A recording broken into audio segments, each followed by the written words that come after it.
Hello, everyone. Welcome to another episode of UpStart Live. I am Ashima Garg. I'm a brand lead at PayU Payments and your host for the day.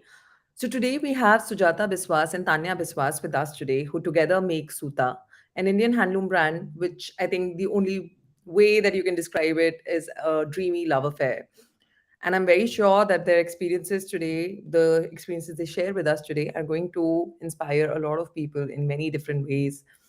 And without much ado, I will start the journey of 6 yards with SuTa.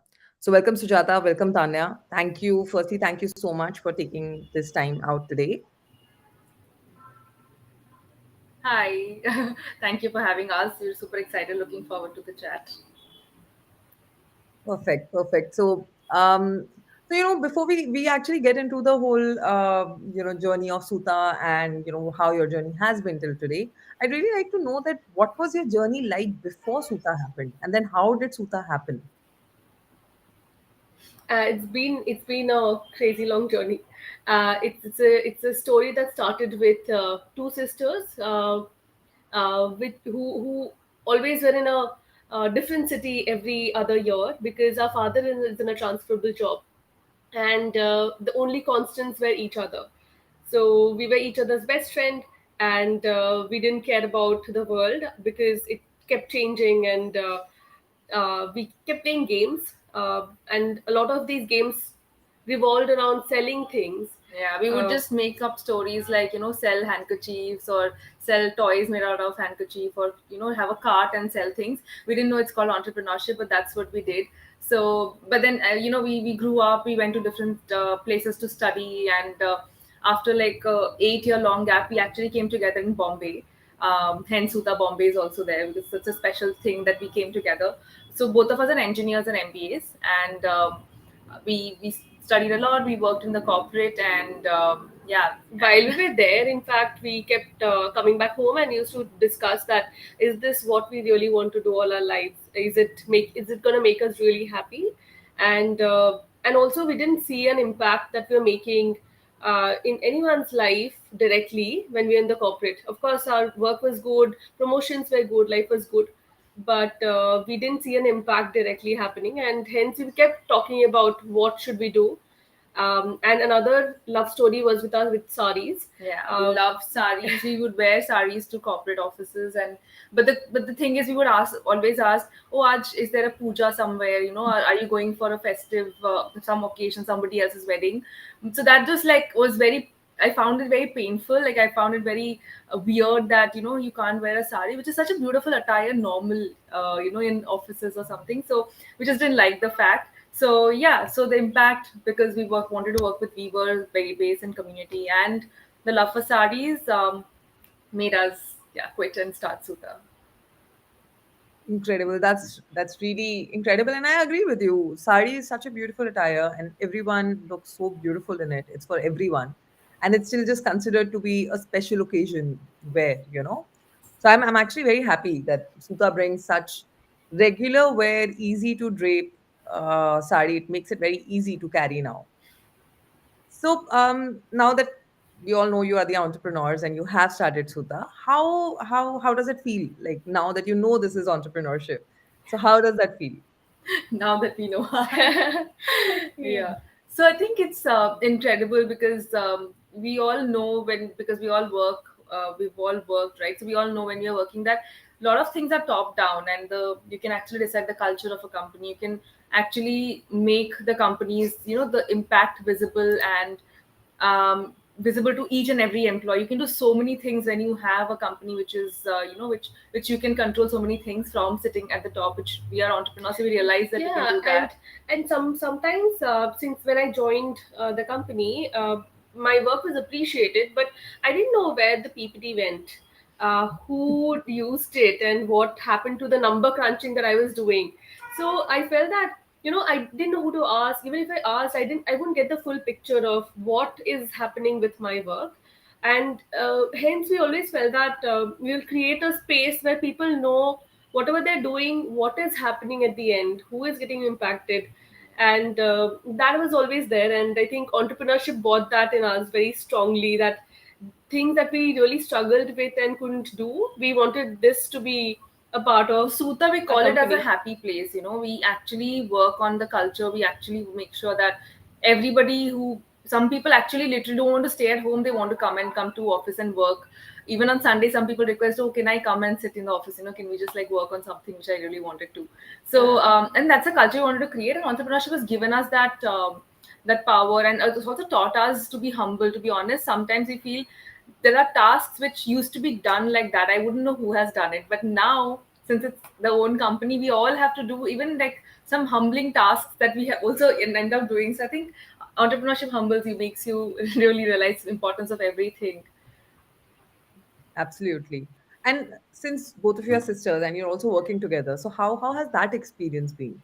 Does it make it easy? Does it make it a little complicated at times? We wouldn't know the answer really. Like if you ask me who else could have been your co-founder, I would say none. Like nobody else could have been a better co-founder than she is. Yeah. So for us, it's super. What do you say? It's just it was meant to be kinds. I think like every sister, we have a bond that is really strong, and at the same time we fight. Of course, we have difference in opinion and everything, but we are complementary in nature. We though we think alike also, so it's brilliant, I feel. Yeah, and I think a partner, you to find a good partner, people struggle, and they the places where people have meetings to figure out if they can find a right partner in business. Yeah, especially So co-founder hunts, you know, like yeah, yeah. so these struggles are real, and this came so easy, and it was magical, and we together take very big risks, and I think without her or without another partner, I would really not take such big risks because we know and have each other's back, Yeah. and we take decisions very fast, and it has worked out well. That's a home front, right? We know each other, like what troubles we have or what is the pain point, and I think it just helps us balance a lot of things as well. Like, apart from the work, I'm saying, yeah. Yeah, like it brings in a lot of trust and a lot of strength, right? Like it's easier to motivate each other. You know when what's going to affect the other person the Yeah, I most. think everyone listening in today, if you have a sister, like you know, a sibling, then you know that you know, like what Yeah, kind of yeah. comfort you share. It's kind of different, yeah. We sorted our lives out together also. We live in together in the same house with our families, and exactly we made our support system such that it just is smooth, and we can do our work properly. That's I think is the key, to create a support system for when you know that there are certain challenges that are going to come up, and then creating a support system to ensure that you don't stop. That's I think a very commendable thing to do. So then now just coming to challenges before that, like if I had to ask you, what would be the biggest win as entrepreneurs? Biggest wins. So There's so many. I feel from It's the weavers side, I would say the biggest win is that we could employ so many weavers. We have 17,000 plus weavers and craftsmen, of which 65% are female. And so I think that's the biggest win. We could make sure that these women have their own bank accounts.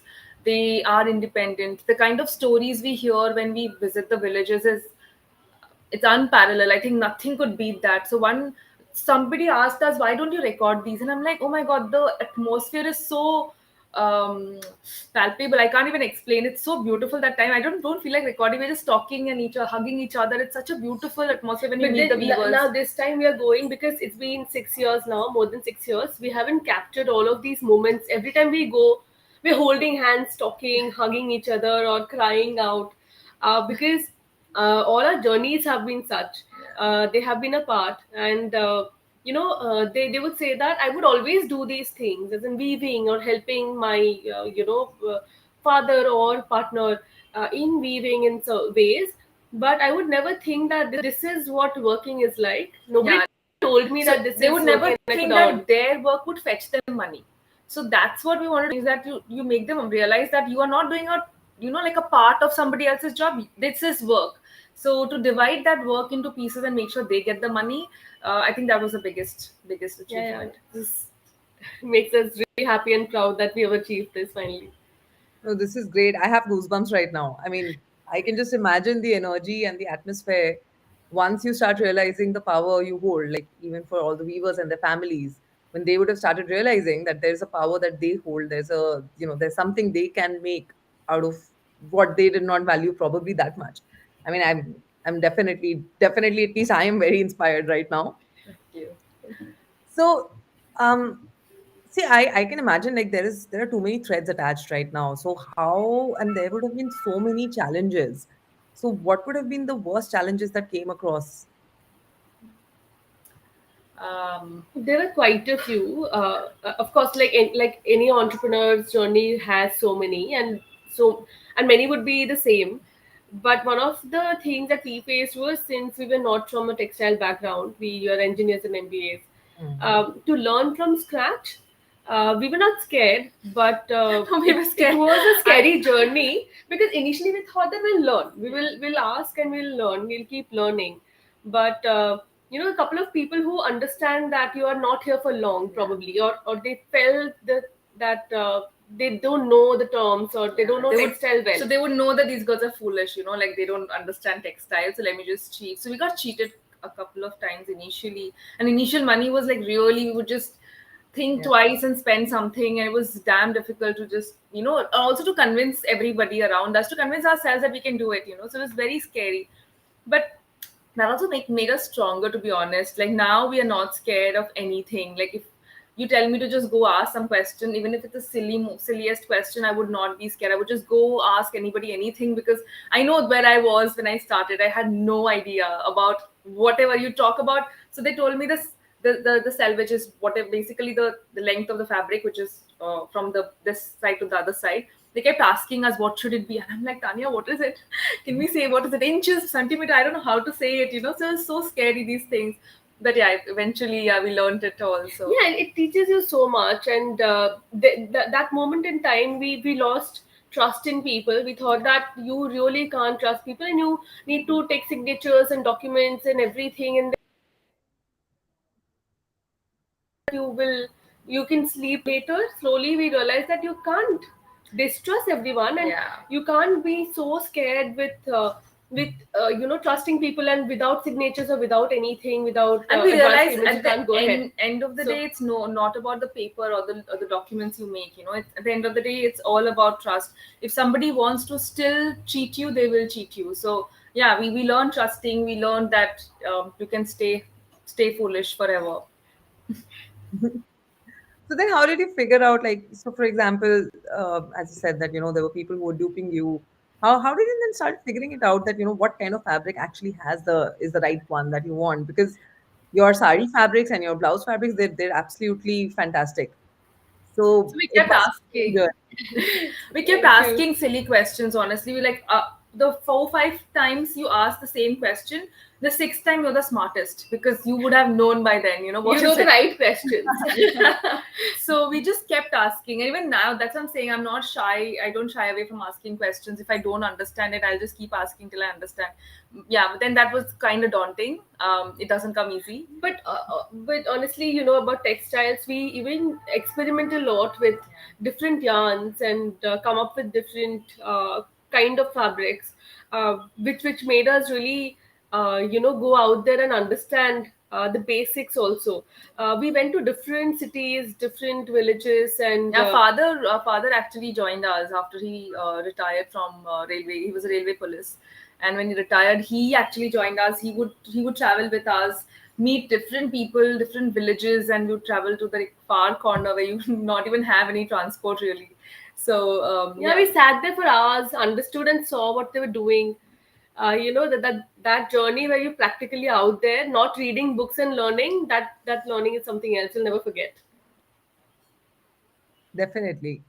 So, how has your journey, like when you started?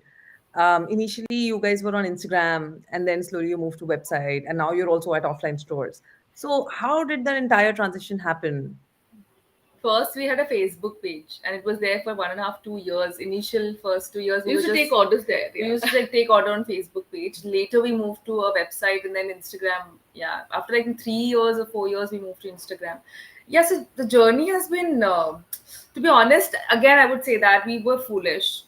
Even now, I'm sure we do a lot of foolish stuff. But then we had no idea. So we kept asking questions. We kept seeing other entrepreneurs and what they're doing, and we kept learning and implementing things. Now the offline strategy, why we went there is because we realized that there is a huge base of customer who love SuTa but have never purchased SuTa because they don't shop online, so there is this group, sari lovers, probably the kind of lovers of these kind of fabrics, soft fabric, but they would never shop online. And hence that was like a step we took. Of course, it was backed by data, and not just by gut feel. So we did a lot of exhibitions. We went and met customers, and exhibitions we met a lot of people who would just say, thank god we could meet you, feel the fabric, and now I'm buying. So I think that's what is we thought that we will only be an online brand because storefronts are expensive, and we didn't think that we want to be in a mall when we thought that we should have a store. So high streets are extremely expensive, and ground floors on top of that are like untouchable. So we were scared to even experiment. So the first store that we had was along with our warehouse in a residential area in a dead end lane in Mumbai, and it was just there because people would want to come and feel the fabric, and there are a lot of stylists from Bollywood who would come to check the fabric or the saris and pick it. We could not always send them to the warehouse, and all the arrangement would go messed up and all of that. So we had that store, and the store did amazingly well. yeah. And no, so since it's a dead end lane, nobody would just come and visit the store. Yeah, they would pass not by. be just walk-ins. They would just always search and find SuTa. So yeah, I think store was a decision which was well thought through, well researched, and I think it's hopefully turns out to be a good move. We just opened a Bangalore store recently, so Yes. I think your Bangalore store is probably the largest. yeah, the Uh, largest, and in yeah, it's sustainably designed and it's stunning, like so beautiful. I can't believe that we have finally achieved it. It still that isn't sinking in. Yeah. Received a great amount of love for that. No, absolutely. I think it's a very long journey that you guys have covered. Like I think from going from online to offline is definitely a very big move. And so how do you feel? Like how has the response been? How's the reception been? And even when you're moving from online to offline, right? Like even though you would have achieved like a sense of experience and you understand how things are, but still there would have been some really difficult decisions to make. um, what were such things that came across that were probably the hurdles? And then, of course, how did you overcome them? Overcome, I'm not sure that we have yet. I think making seamless the online offline processes seamless would be a dream. I think all the companies, whoever is online to offline or offline to online, whoever's doing this, are looking at seamlessness, and that would be the goal. I think technology would play a huge role in making sure that this is achieved. We are working on having a great inventory system, and we're figuring out how to make it easy. You buy from here, you can return here. You buy from here, you can return there. It's super good. Sounds so nice on paper, but Even yeah, making actually sure so that whatever difficult. you launch is there in the storefronts, and Yeah. because you are launching on the website, people would want to just go visit the stores and pick those up. So a lot of very minute things that we are figuring out right now. And one very important learning here was that you cannot go right ahead and invest a lot in opening stores. For example, the Thane and the Kolkata stores, we have opened it in 4 days Thane store and 2 days the Kolkata store, 2 days in signing the deal. After signing So, the deal, we literally moved in, like barged because in because there was no time. Time is money, right? So we just moved in. And those two stores are, of course, a success story because there was less investment involved. And hence, the retail game is a completely different game. So it is, it's absolutely, it's a and brilliant still journey to learn. making Yeah. sure that the language is the same, the decor is still speaking about SuTa, even if it's like a 4 day move, 2 day move, the customer doesn't know and they don't care. The people have to be trained really well, and all of that, like, bringing that seamlessness is Yeah, everything. the values and ethos and everything. Yeah. Yeah, and with an offline store and also an online store, there are so many things like your refunds and your settlements, and then probably I bought it online, but I want to return it on an offline Exactly. store. Maybe I can look at something and buy something. So how are you solving for all those things now? just setting processes right from start, and just making sure that you envision these problems that are going to come up before even it comes up. You set the processes right, so nobody goes home sad or confused. We have a So great team, yeah, we have a and brilliant team. So you won't believe the Bangalore store was managed. So now there were like initially they were all newcomers, right? Whoever joined the store. So we were there, the team of 15 or 14 to 15 of us were there in Bangalore for the first week. And then the head of design stayed back, so he managed the store. Now the head of returns has stayed back. So she is managing the store now, like heading the store. So we're making sure that every process is that the team, the at least the store team learns everything. But yeah, seamlessness is something that it's like a continuous journey. However much you do, there could be something hiccup coming up every day would come up, and we would have to iron it out. So yeah, just figuring it out. It's going to take a while, I think. Yeah. So talking about your team, I think initially you would have a very small team, right? Like, and then you would have grown the entire team. So how do you do that? And then from a cultural perspective, plus from iteration perspective, like what were the challenges there? And then, one step at a time, but I'm sure now you have a much larger team than you had maybe 5 years ago, 6 years ago. 6 years ago when we started, we were just two of us. There was one employee for packing and labeling, labeling, yeah. and there were two weavers. That was a team size. Now we are a team of 200, and all the different departments set, and kind of much more smooth. But the way we hire, honestly, we focus a lot on that. We really look at passion more than anything else. We also let people, even without a background in that particular department, actually come up as a leader, even if they have the zeal and Passion or hunger that you see in people. It's just that also is one of the things that we felt that in corporates, without a CV or a prior experience in that field, you are usually not given a chance. And we realized that if you do that, that person has a stronger urge to prove that you picked me right, Yeah. and this role is apt for me, and they do very, very well. So I'll give you an example. So for example, our office boy who joined us, an office boy served coffee and tea. He now has a team of 4. He's the website upload and editing person. For all the photographs you see, he heads that department. On SuTa, so that's what he does. The person who joined us as a customer support, she was flying Qatar. She was a senior air hostess. She's a VP operations of SuTa. She's one of the famous faces Yeah, she of just SuTa. said that you're looking for an operations person, and we were not finding the right person. We hired one person, and then the person was not used to what couldn't chat on WhatsApp, so he was used. He wanted to work on emails, and we as a company want to work on WhatsApp, and we are fast.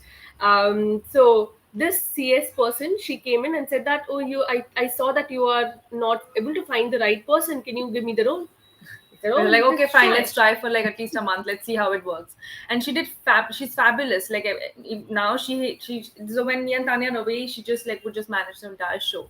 And the first employee I was talking about, who was the packing and labeling person, she heads the Calcutta office. So she's the operation. I think that's what you have to give chances to people, is something that we feel. If somebody is coming up with some ideas, you give them a chance to express. Yeah. They have to be heard, and then only they'll come up with new things to grow in the company, or so that's what everyone in the company works as entrepreneurs, and they own what they do.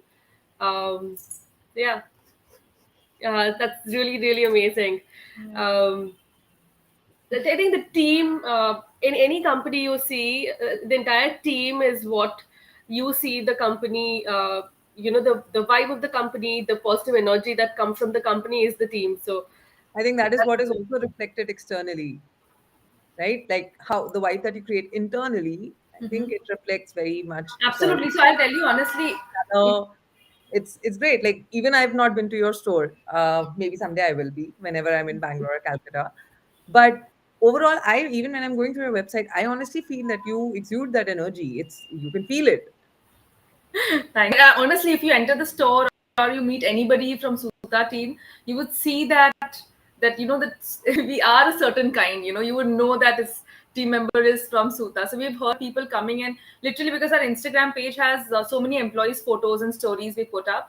So customers meet them on the road and they just like hug the customer member and say, "Oh, I know you. You know, you're there. I've seen you on the Instagram page." So yeah, that's the kind of community also we have in the customer side. So yeah, I think vibe attracts a tribe. So yeah, I honestly believe in that. And you won't believe there's this. After opening stores, there are people from different cities writing to us saying that please, if you want to do anything in this city, just count me in. And that I would love to be a part of SuTa, because they see that we tag our employees. We don't hide in saying that who is who in the company. We tag everybody who is on Instagram, who works at SuTa, so they feel that you have an identity. You can flourish here. So yeah, this overwhelms us sometimes, and hopefully this is gonna stay like this forever. That's great, yeah. So what would be the next move for you? Next move. If I talk about expansion, scaling, what are your plans? So scale in terms of number we don't do usually. We usually do it in terms of weaver numbers. So what we say is if now we have 17,000, so probably we should just target at looking at like a 5 year down the line, maybe a few lakhs, like a 2 lakh a number. That's what our target is, internal target. That will be like a massive mammoth task to manage because we work 365 days with the weaver community we work with. So yeah, it's I think our aim is that how many ever clusters we can work with, so many dying arts, so many families who know some secret way of weaving, which probably the world has not seen, probably bringing that to the forefront, making them more contemporary and It make it has to be accessible. accessible. Yeah, that's what is important. And um, it's just that we will be the connecting link between the customers and the weavers. Customers want it, and the weavers would want to continue working what they have learned throughout their lives. And uh, the biggest part here was when we started was that we didn't want middlemen to be there, and we would to achieve a number like 2 lakh or what more, and without a middleman. It's going to be a very big task, and because it's an unorganized sector, and to just make sure you're working with them, providing them constant work throughout the year, and also the fair wages part, which you have to take care of. And that it's we're not doing unfair. Yeah, We, will we, not we be don't we should unfair. not be unfair anywhere in any of the villages, because it has to be the same across India. So yeah, Big that's dreams. Let's see if we can achieve that. But apart from that, we're entering different categories. So we've just launched menswear, which has been a great hit. So probably we'll keep launching some menswear, and kidswear is something that we really, really want to launch. We have been making things for our own kids, and we've gotten like tons of compliments, questions about that. So maybe that's two areas probably we'll enter. We started with women's wear, stitched garments, but then we moved to saris the somewhere. next launch. You should watch out. It's Yeah. it's a stitch garment. It's a kurta and pants, which is very. The kurtas can be worn as dresses. The pants can be just worn with crop tops. So it's a new take on kurtas, which we are launching soon. And we would keep wanting. We would want to make more of these functional garments going forward. So that's the plan as of now. Great, great. So just one last quick question. Like if I had to ask you that, what would be the reason or what would be the foundation or key to your success and what would keep driving you and motivating you, so that from fourth to fifth care and fifth to sixth care, what keeps you pushing? Hmm. Um, It's it's mainly, I think, according to me, it's the lives we are touching. Because every single day when I wake up and I see the number of viewers and the number of people we are working with, and together we are growing, it just gives us immense motivation, even on a Sunday, to just wake up and start working.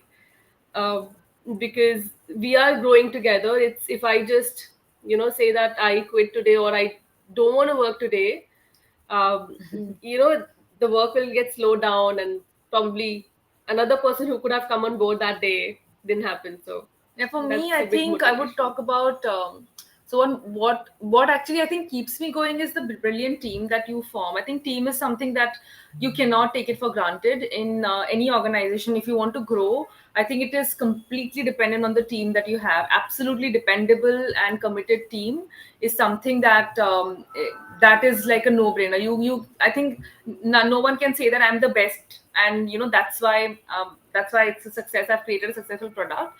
I think it is a team effort, and each one of you actually drive the entire group forward. So picking right members, trusting them, and leave your hands off. Let things be on autopilot by creating systems. I think these are the couple of things that we really work on. That's great. That's great. So, what what advice would you have for aspiring entrepreneurs, people who are watching right now? What would you suggest them? How to go about their journeys? I think something that she just said, one thing which is so important, that you can't think that you are the best at everything, and nobody will do work as best as you will, because it's your company. You have to trust people and uh, delegate work, and so that you can see the bigger picture, dream more. I think That's one also, thing. if you can just stay foolish till you die, that will be the brilliant, most brilliant lesson. And if you can just take away one thing from this session, that should be that at any point of time, you should never want to pretend to know things. You should not be pretending that, oh, I know it, so I'll keep quiet. Might as well ask. That day you might look foolish, tomorrow you'll be the smarter one. So I feel that has helped us a lot. And initially, of course, there is this fear of being judged, and you'll be like, oh my god, the person is going to think that, oh, I don't know, and you will just act like, oh, I'm cool, I know that, I know it all. But I feel if you just ask that time, the moment you stop and ask a question, or educate yourself immediately, then I think that's brilliant. I think that's one takeaway, and it's a very generic takeaway. It doesn't have to be for an entrepreneur; it's for everyone. I feel in life, not just in work.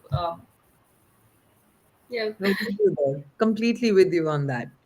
And I also agree, like, having the right team, right people, and one person cannot do it all, right? So you need to find people who can do what they can do, but do it really well. Yeah, and So, leave it. I think people forget to leave it, and they just if you are like very good in finance and you have a finance team, it should not be that you're constantly micromanaging. I think even if you get a great team, some people just don't take off and just let things be, and giving that trust to your colleagues, pass it on. That is very critical. I think after hiring, some people goof up there. By not letting team perform at their optimum power because you've not let them just do it. So no, I am with you there. And it has been a great, great session, very productive. We spoke about so many things, things that we don't even realize, we don't even notice in day life. And from an out, when you see this brand from the outside, you only see what it gives to us. You don't see what it gives back to the other community. So it's great. It's great to have both of you here. Thank you once again for Thank taking you. this time out, being with us. It has been a great session. Thank you, Ashima. It was a pleasure talking to you. Love chit chatting. All right, then. I think